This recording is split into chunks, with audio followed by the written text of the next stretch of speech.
Hasta hoy en día sabemos que la imagen de un macho cabrío tiene que ver con el satanismo o con Satán. Aquí esta descripción la utilizó el Espíritu Santo para comparar al imperio griego con un cuerno grande sobresaliente entre sus ojos al imperio griego con un macho cabrío. La vida es tan efímera y el tiempo mata despacio. Por eso, deja que te cuente algo. Por Óscar Muñoz. Hola amigos, ¿qué tal? Bienvenidos a mi canal una vez más, aquí a Deja que te cuente algo.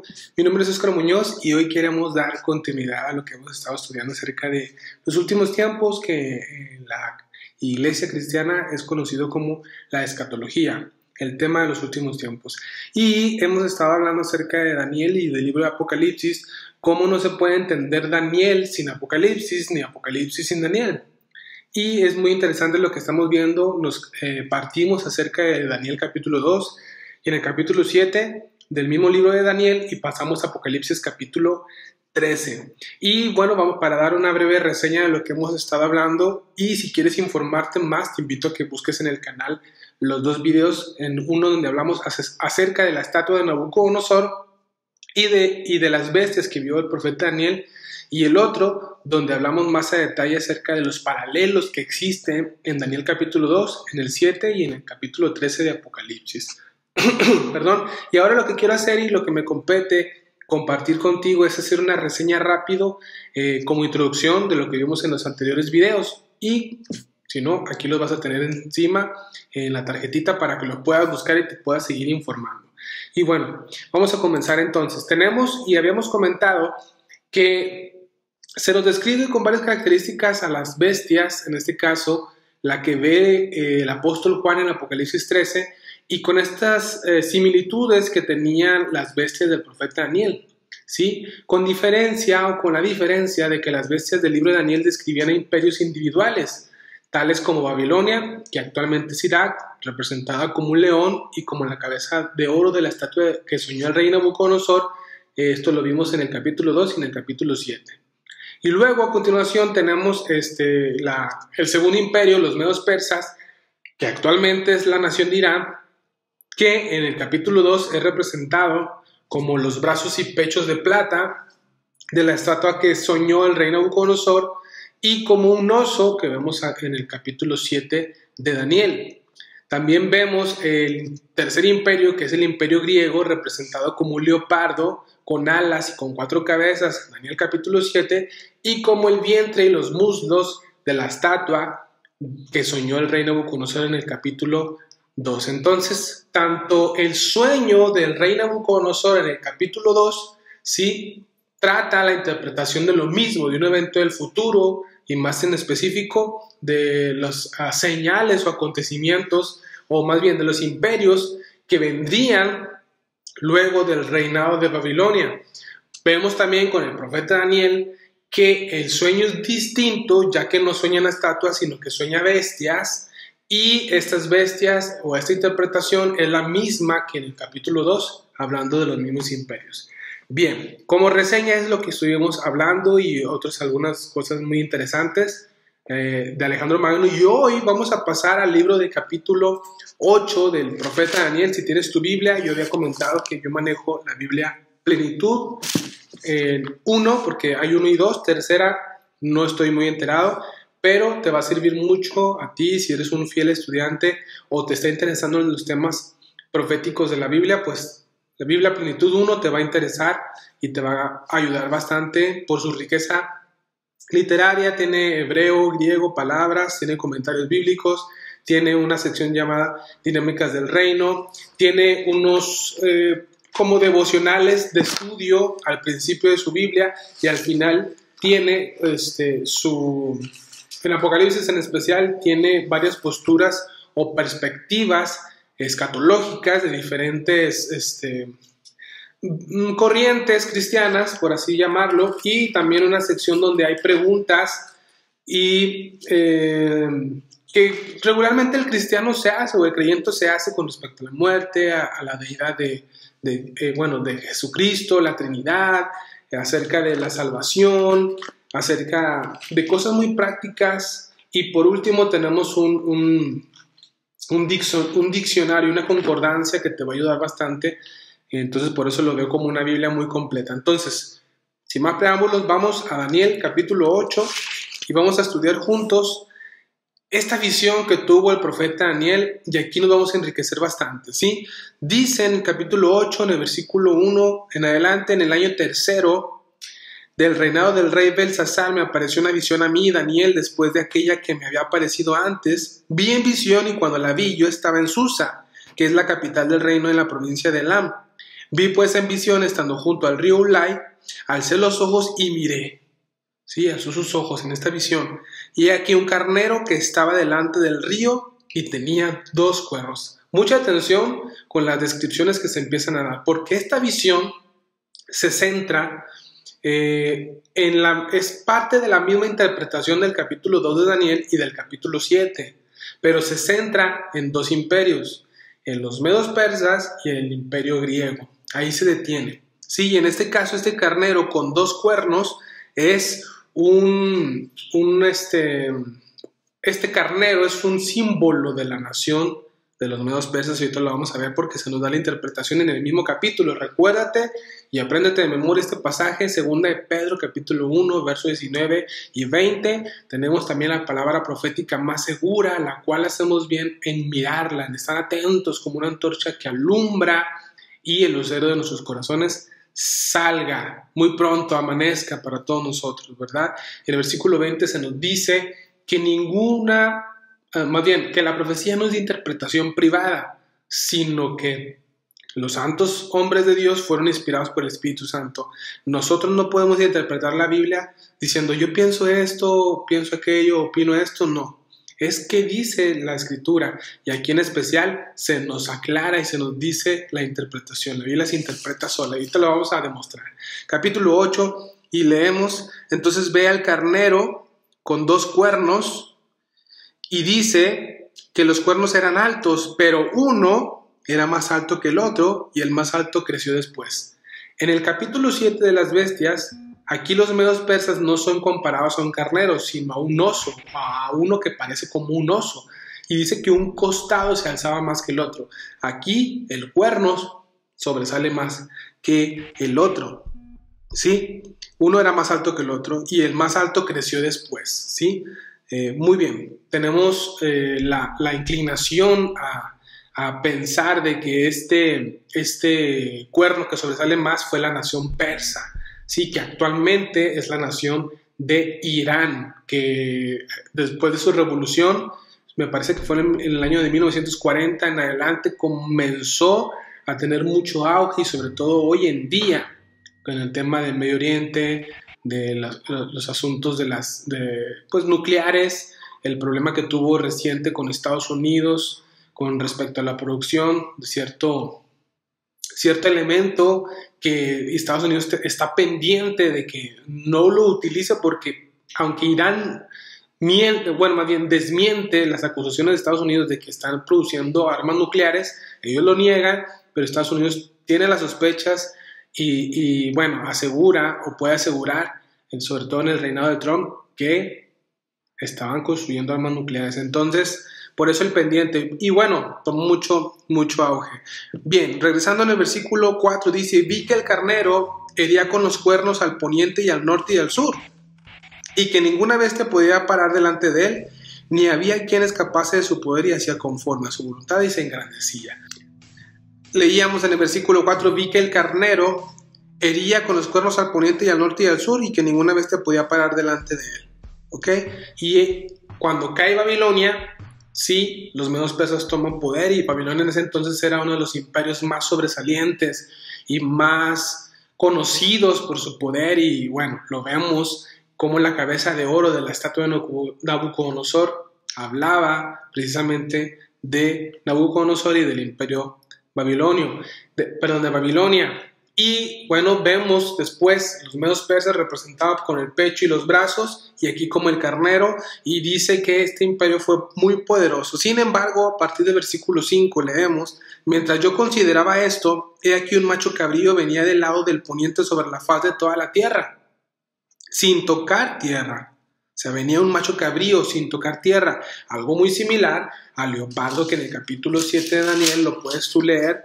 En este caso dice, era uno como león, otro como un oso, y después un leopardo con 4 alas de ave en sus espaldas y 4 cabezas, que ya explicamos que el símbolo o el hecho de que tenga alas y un leopardo pues nos habla de la velocidad que tuvo en sus conquistas.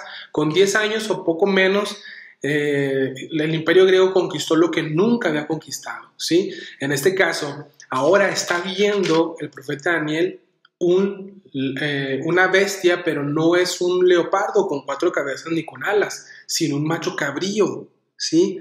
Que venía sobre el poniente, sobre la faz de toda la tierra sin tocar tierra, o sea, como que venía volando, una comparación con el leopardo. Y aquel macho cabrío tenía un cuerno notable entre sus ojos, un cuerno, ¿sí? Entre el macho cabrío. Aquí ya no tiene con 4 cabezas, sino que ahora nos centramos en un cuerno y lo que sucede después. Y dice que este macho cabrío, que ahora, repito, el macho cabrío simboliza o es lo mismo que el leopardo con 4 cabezas, o como la bestia que parecía leopardo con 4 alas, es diferente la visión, pero es la misma interpretación. ¿De qué habla? Del imperio griego, ¿ok? Repito, Daniel capítulo 2 es el vientre y los muslos de bronce. En Daniel capítulo 7 es como una bestia como un leopardo con 4 cabezas y con alas. Y en Daniel capítulo 8 es un macho cabrío. Y esto está bien interesante, porque hasta hoy en día sabemos que la imagen de un macho cabrío, bueno, tiene que ver con el satanismo o con Satán, como si fuera una burla al cristianismo o a Jesucristo, que es llamado el Cordero de Dios. Y hoy en día, adoradores de Lucifer o de Satán, pues tienen este símbolo del pentagrama, aparece el macho cabrío. Vamos con la imagen esta de Baphomet, que es un macho cabrío con senos de mujer, con alas, con patas de cabra, si mal no recuerdo. Entonces te das cuenta que aquí esta descripción la utilizó el Espíritu Santo para comparar al imperio griego con un cuerno grande sobresaliente entre sus ojos, al imperio griego con un macho cabrío. Interesante. Y dice que en el 6 vino hasta el carnero de 2 cuernos que yo había visto en la ribera del río y corrió contra él, contra el carnero, contra los medos persas del imperio griego, con la furia de su fuerza. Y lo vi que llegó junto al carnero y se levantó contra él y lo hirió. En el versículo 7 lo hirió y le quebró sus 2 cuernos, o sea, arrasó con los medos persas, y el carnero no tenía fuerzas para pararse delante de él, lo derribó por tanto en tierra y lo pisoteó, y no hubo quien librase al carnero de su poder. Versículo 8, y el macho cabrío se engrandeció sobremanera, pero estando en su mayor fuerza, aquel gran cuerno fue quebrado. ¿Quién es este cuerno? ¿Qué simboliza? Bueno, este cuerno nos habla acerca de un reino presidido por Alejandro Magno. Alejandro Magno. Y bueno, Alejandro Magno, yo comentaba en un video anterior que Alejandro Magno fue un personaje histórico muy interesante, ya que, bueno, este cuerno es prácticamente está hablando de Alejandro y lo que estaba presidiendo en ese tiempo con el imperio griego. Porque aunque tuvo mucho poder, sus conquistas avanzaron de manera extraordinaria y sobrenatural en cierto punto. Vemos las características: leopardo, 4 alas, este macho cabrío sin tocar tierra, volando, o sea, iba rápido. Vemos entonces también cómo aquí dice que está en su mayor fuerza, al igual que Alejandro Magno. Él empezó a los 20 años a conquistar, después de que su papá Filipo, que su mamá Olimpa, la mamá de Alejandro Magno, decía que su papá no era Filipo, sino que era Zeus, que descendió de la tierra y tuvo relaciones con ella. Aparentemente él se materializó, se presentó en forma reptiliana, tiene relaciones y engendran a Alejandro Magno, que bueno, parecía ser Alejandro pues un ser híbrido. Y es algo curioso que en la historia, cuando él avanzó en sus conquistas al llegar a Egipto, los líderes religiosos de ahí lo recibieron y le dijeron que era un dios, un semidios. Interesante esa parte. Él llega hasta las Indias, Él muere aproximadamente antes de cumplir 33 años. Algunos dicen que lo envenenaron, algunos dicen que fue por un dolor estomacal, pero muere a temprana edad, justo como aquí se nos está describiendo, antes de los 33 años. Aquí se nos describe que estando en su mayor fuerza, aquel gran cuerno fue quebrado, y en su lugar, pon atención a esto, salieron otros 4 cuernos notables hacia los 4 vientos del cielo. 4 cuernos. En Daniel capítulo 7 vemos a un leopardo con alas, pero con 4 cabezas. Aquí estas 4 cabezas son representadas por 4 cuernos. ¿Y quiénes son? Bueno, nos habla acerca de 4 hombres que fueron de los principales del ejército, de las campañas de conquista de Alejandro Magno. 4 hombres: Seleuco, Ptolomeo.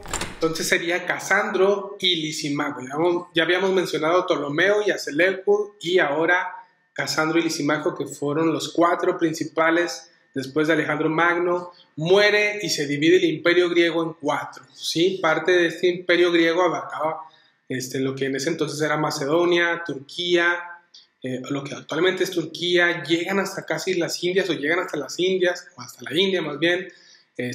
Abarcan Irak, Irán, la reciente, Cisjordania, Israel, la Franja de Gaza, y parte de una gran parte del norte de África. Y bueno, Alejandro Magno, lejos de sus conquistas y estrategias militares por las que fue conocido, también tiene mucho de qué hablar cuando se trata de sus viajes y su vida personal. La mamá de Alejandro, repito, Olimpia, le contaba a su hijo que él había sido engendrado por el encuentro sexual, como habíamos comentado, entre ella y Zeus, este dios griego. Olimpia describía este encuentro con Zeus descendiendo a la tierra, materializándose como una serpiente interesante, algo así como Kukulcán, la serpiente emplumada que adoraban los mayas, y Quetzalcóatl, igual la serpiente emplumada que adoraban los aztecas. Entonces así Alejandro tenía las bases para creer que era un semidios, y más por las creencias y las filosofías griegas de ese entonces. Prácticamente Alejandro era un ser híbrido, producto de esta unión sexual entre un ser mortal y un ser divino, ¿no? Así lo podríamos ver. Entonces yo comentaba cómo cuando él llega a Egipto en sus conquistas fue recibido como un libertador. Llega hasta el desierto, en lo que se conoce el gran oasis de Siwan, donde se encontraba el templo y oráculo de Amon-Ra, una deidad, una divinidad egipcia, correspondiente en este caso al dios griego Zeus como un equivalente, y ahí le atribuyen a Alejandro Magno ser hijo de Amón, y así se refuerza más la idea de que él era un semidios. Y bueno, en este caso el faraón y los sacerdotes, los líderes religiosos de Egipto, lo consideraron a Alejandro un semidios, como un ser divino entre ellos. Cabe mencionar que Alejandro fue un destacado alumno de Aristóteles, y un joven que comienza sus conquistas aproximadamente a la edad de 20 años, y como leímos aquí en Daniel capítulo 8, estando en su mayor poder, es quebrado antes de cumplir 33 años, y esto lo vemos en el versículo 8, y el macho cabrío se engrandeció sobremanera, pero estando en su mayor fuerza, aquel gran cuerno fue quebrado. Y luego le sucedieron 4 cuernos notables y sobresalientes. Y aquí esto se pone bien interesante porque surge una pregunta. ¿Cuál pregunta? La pregunta es: ¿quién será el cuerno pequeño que vamos a leer a continuación?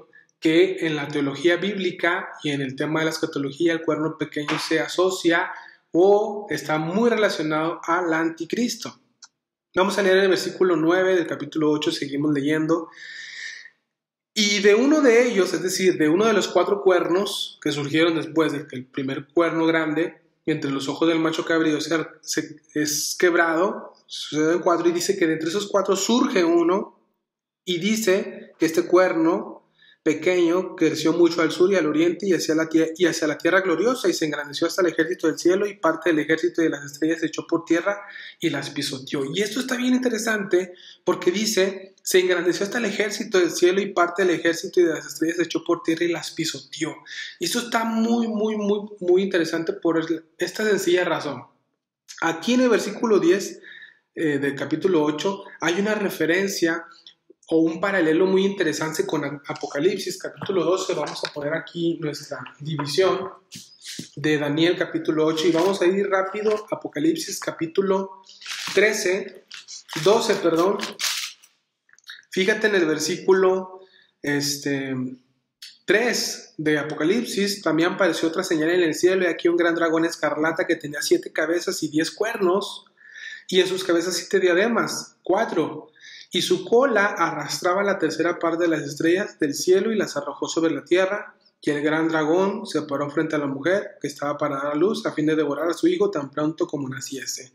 Bueno, aquí el dragón arrastraba, es una metáfora que nos habla acerca de Satanás cuando hace este golpe celestial intentando destronar o quitar a Dios de su trono. Seduce a la tercera parte de las estrellas, que en este caso es un símbolo y una metáfora hablando de los ángeles comparado a las estrellas. En Job hay una referencia y un término que se le da a los ángeles como las estrellas del cielo. Y aquí Satanás, cuando cae, fue Jesús en los evangelios cuando dice: yo veí o miré cuando Satanás cayó del cielo como un rayo. Y esto lo mencionó porque los discípulos de Jesús, los apóstoles, los 12, venían pues envanecidos o muy crecidos por los milagros y cómo los demonios se sometían en el nombre de Jesús en el ministerio que ellos tenían. Entonces Jesús, al ver esta altanería, lo discierne y les dice: yo miré a Satanás caer del cielo como un rayo. Y aquí vemos esta referencia en el versículo 4, cuando cae el gran dragón, su cola arrastra la tercera parte de las estrellas. Esto entonces nos hace una referencia de que en su caída no vino solo, sino que sedujo, persuadió a la tercera parte de los ángeles. Esto, pues, haces tus cálculos y suponiendo que exista 1 billón de ángeles, bueno, la tercera parte de ese billón de ángeles se rebeló con Satanás. Y aquí, regresando a Daniel capítulo 8, vemos lo mismo. Dice: engrandeció el ejército del cielo y parte del ejército de las estrellas se echó por tierra y las pisoteó. ¿Sí? Ahora, este cuerno pequeño, en este caso, es un hombre. La Biblia nos habla que el anticristo es un hombre. No es una supercomputadora, no es un sistema solamente, porque mucha gente piensa que se trata de un gobierno, que a lo mejor es de Estados Unidos, que es un sistema, que es una supercomputadora, que existe una computadora allá en Europa que se llama la bestia precisamente, ¿no? Entonces hay lugar para sospechar de que se trata del anticristo. Sin embargo, la Biblia es clara cuando nos dice en el Nuevo Testamento, por las cartas de Pablo, que es el hombre de pecado, y eso vamos a hablar más adelante en otro videíto. Así que estate muy atento, suscríbete, déjanos tu like, comparte y escríbenos sus comentarios qué piensas acerca del tema. Y bueno, continuando pues, leemos. Y yo, bueno, esto ya es un paréntesis desde mi punto de vista. Yo soy partidario de pensar de que existen hombres que son manipulados en cierto sentido o supervisados y presididos por potestades oscuras del mundo oscuro, espíritus de demonios o espíritus principados que se han rebelado contra Dios, ¿sí? Que están bajo el servicio de Satán. ¿Y por qué estoy esta referencia? Más adelante en Daniel se nos cuenta acerca de imperios que son guardados por principados, como el príncipe de Persia o el principado de Grecia, ¿sí? Que pelearon contra el ángel Gabriel, y Miguel tuvo que venir a ayudar a Gabriel a pelear, un arcángel, el principal de los ángeles.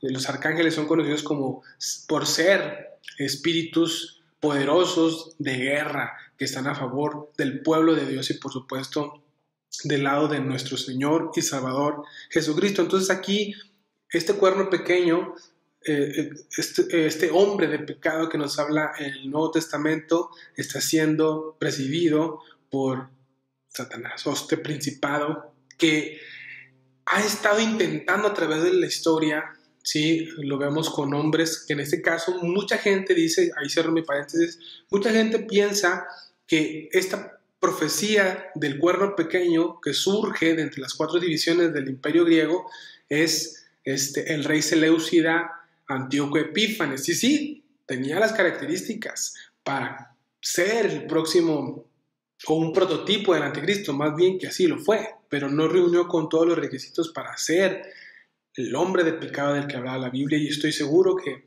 Antíoco Epífanes, así como Adolfo Hitler, así como Nimrod, el primer rebelde y poderoso de Génesis, lo vemos en la historia de la creación,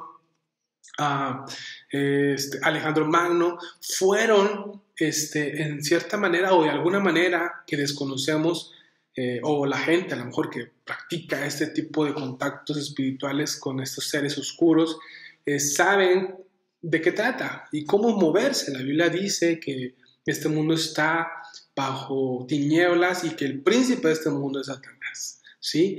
Y lo vemos en Mateo capítulo 4, cómo le ofrece a Jesús los reinos de la tierra si le adora. Si tú postrado me adoras, te entrego los reinos de la tierra, como diciéndole, no es necesario que vayas a la cruz para ser Mesías, para ser el rey del mundo, adórame y te lo entrego sin sufrimiento. Vaya tentación, pero nuestro Señor se sometió a la voluntad del Padre.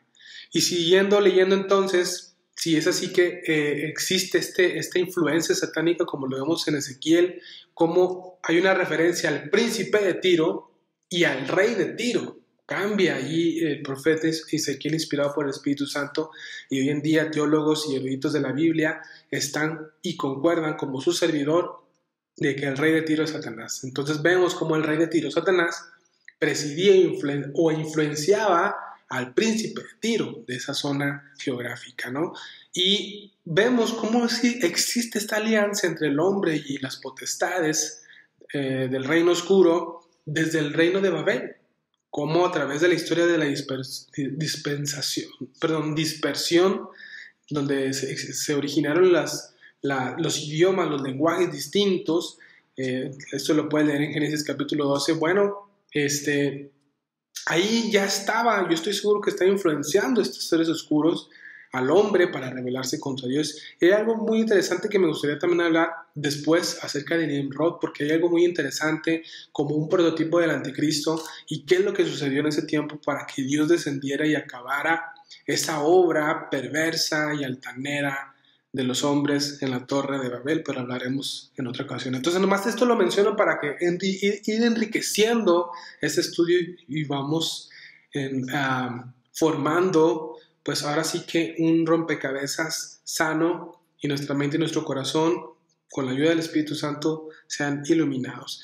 Y vamos a ir concluyendo. Leemos en el versículo 11, aún se engrandeció contra el príncipe de los ejércitos y por él fue quitado el continuo sacrificio y el lugar del santuario fue echado por tierra. Esto, repito, es algo muy acorde a lo que hizo Antíoco Epífanes cuando se mete al templo construido, el segundo templo construido por el pueblo de Israel, y lo consideraron como la abominación desoladora que habló el profeta Daniel, esto 2 siglos antes de que Cristo viniera al mundo. Y Judas Macabeo hizo una revuelta ahí con algunos patriotas llamados también o conocidos en los tiempos de Jesús como los celotes con Z, no elotes. Y bueno, a partir de esta conquista, al quitar a Antíoco Epífanes, viene una fiesta judía muy conocida hoy en día. Muy bien, pero sin embargo, dice que iba a quitar, y por él fue quitado el continuo sacrificio y el lugar de su santuario fue echado por tierra. Pero así como existieron prototipos anteriormente del anticristo como Nimrod, como Alejandro Magno, y ahora con Antíoco Epífanes, eran probablemente el mismo principal influenciando en ellos para, de alguna manera, meterse. Dice la Biblia que hasta el momento el espíritu del anticristo ha sido estorbado, detenido, y nosotros entendemos o creemos que se trata del Espíritu Santo. Pero llega un momento en cuanto la iglesia, en un abrir y cerrar de ojos, al sonar la trompeta de Dios, va a ser arrebatada, llevada al cielo, y al día siguiente, o a la semana siguiente, o al año, a los meses, a las horas, puede surgir el hombre de pecado y decir: yo soy la persona, el Mesías verdadero que está esperando el Islam, el Mesías que está esperando la nación de Israel. Va a ser un pacto de 7 años y la historia se comienza a poner muy interesante, porque van a ocurrir muchas cosas difíciles, que es otro tema acerca de la gran tribulación. Por eso había comentado yo previamente que el tema acerca de la escatología pues no se puede ver en 20, 30 minutos, por eso estamos dando continuidad Y si te interesa ver, visita el canal. Hablamos de esos temas, los recientes videos que puedes encontrar en el canal, si es que lo estás viendo este video en algo contemporáneo cuando lo hicimos, pero los puedes buscar, ahí aparecen algunas imágenes de la estatua de Nabucodonosor para que puedas identificarlo. Y vamos a ir cerrando, versículo 12, y a causa de la prevaricación le fue entregado el ejército junto con el continuo sacrificio y echó por tierra la verdad e hizo cuanto quiso y prosperó. 13. Entonces oía un santo que hablaba y otro de los santos preguntó a aquel que hablaba: ¿hasta cuándo durará la visión del continuo sacrificio y la prevaricación asoladora, entregando el santuario y el ejército para ser pisoteados? Y dice: hasta 2300 tardes y mañanas, luego el santuario será purificado. Y en el partir del versículo 15, el ángel Gabriel le interpreta la visión, nos dice, pues entonces, en el versículo 17 le dice a Daniel: ¿sabes qué, Daniel? Entiende, hijo de hombre, porque la visión es para el tiempo del fin. Dice que mientras él hablaba con él, lo tocó, él estaba temblando, estaba asustado, y le dice en el versículo 20, y aquí está la interpretación: en cuanto al carnero que viste, que tenía 2 cuernos, estos son los reyes de Media y de Persia. Ahí está, claro. El macho cabrío es el rey de Grecia, ahí está. Y el cuerno grande que tenía entre sus ojos es el rey primero, es el rey primero, el cuerno que tenía entre sus ojos. Nos dice pues que el macho cabrío es el rey de Grecia, probablemente Alejandro o Filipo. Y el cuerno grande que tenía en sus ojos el rey primero, seguramente Alejandro Magno. Y en cuanto al cuerno que fue quebrado y sucedieron 4 en su lugar, significa que 4 reinos se levantarán de esa nación. Se dividió el imperio en 4 segmentaciones, aunque no con la fuerza de él. Y al final del reino de estos, cuando los transgresores lleguen al colmo, se levantará un rey altivo de rostro y entendido en enigmas, ¿sí? Una referencia al anticristo, y su poder se va a fortalecer. Versículo 25, con su sagacidad hará prosperar el engaño, en su mano y en su corazón se engrandecerá y sin aviso destruirá a muchos y se levantará contra el príncipe de los príncipes, nuestro Señor Jesucristo. Por eso aquí otro punto más a sumar para inclinarnos a saber o interpretar que no se trata de Antíoco Epífanes, porque Antíoco Epífanes fue 2 siglos antes de Cristo y Cristo todavía no estaba aquí, ¿sí? Pero será quebrantado, que no por mano humana. La visión de las tardes y mañanas que se ha referido es verdadera, y tú guarda la visión porque es para muchos días. Y Daniel estaba quebrantado y espantado. Imagínate ver estas visiones, pues quién no va a quedarse asombrado, impactado por lo que está viendo, y cómo Gabriel, el mismo que le dijo a María que iba a estar embarazada, iba a dar a luz siendo virgen a el Mesías, a Jesucristo, Dios con nosotros, Emmanuel. Interesante, ¿no? Entonces Gabriel tuvo mucho trabajo y ha tenido mucho trabajo en cuanto a mensajería. Lo vimos con Daniel, lo vemos con los papás de Zacarías, lo vemos con María, con José, etc. Y aquí, bueno, pues está hablando con Daniel claramente. Y bueno, aquí vamos a dejar y detener esta parte. Y quiero ir concluyendo diciendo, bueno, ya veo 2 veces que menciono esto, de concluir, pero es que no quiero dejarte con la vista miope, entiéndase, con el hecho de que, y esta incógnita, porque la pregunta es, ¿de dónde surgirá pues este hombre de pecado, el anticristo? Bueno, tiene que surgir de la división, definitivamente de estas 4 divisiones. Acuérdate, el cuerno pequeño el cuerno grande sobresaliente entre los ojos fue quebrado, sucedieron 4 en su lugar, y de ahí surgió el cuerno pequeño, y esta zona es la que yo comentaba anteriormente en otro video, que es la zona que se ha disputado a través de los siglos. Es decir, tiene que surgir de aquella zona dividida en 4 luego de la muerte de Alejandro Magno, zona que a lo largo de la historia ha sido disputada por los antiguos imperios como Babilonia, los medos persas, los asirios, los egipcios, etcétera, el Imperio Romano, zona donde la Biblia declara que nace la humanidad, ahí por la actual Irak, y donde curiosamente se cumplirán las profecías de los últimos tiempos. Entonces el anticristo tiene que surgir de ahí, así como surgió Antíoco Epífanes de la región de Seleucida, que actualmente es la región norte de Siria, parte de Turquía, parte del norte de Irak, parte del norte de Irán. Entonces esta información es muy valiosa, compártela. Y bueno, vamos a seguir primeramente con la ayuda de Dios con este tipo de estudios y enseñanzas, y sin antes comentarte que me apoyan mucho con tus oraciones. Si tienes a bien hacer algún donativo a este canal, a tu servidor y a este proyecto, bueno, te puedes poner en contacto conmigo ahí en los comentarios y yo me pondré en contacto contigo.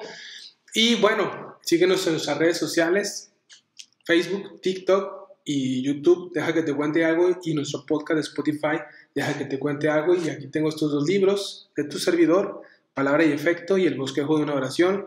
Los puedes encontrar en Amazon, ¿sí? Y si los quieres como ebooks, como libros electrónicos o como físicos, también los puedes pedir y así puedes apoyar este canal. Palabra y Efecto, El bosquejo de una oración. Y bueno, agradecerte tu tiempo y bueno, el espacio que tenemos aquí en este canal de las benditas redes sociales, como dice el presidente de México, Andrés Manuel López Obrador. Y bueno, muchas gracias, bendiciones y estamos en contacto. La vida es tan efímera y el tiempo mata despacio. Por eso, deja que te cuente algo. Por Óscar Muñoz.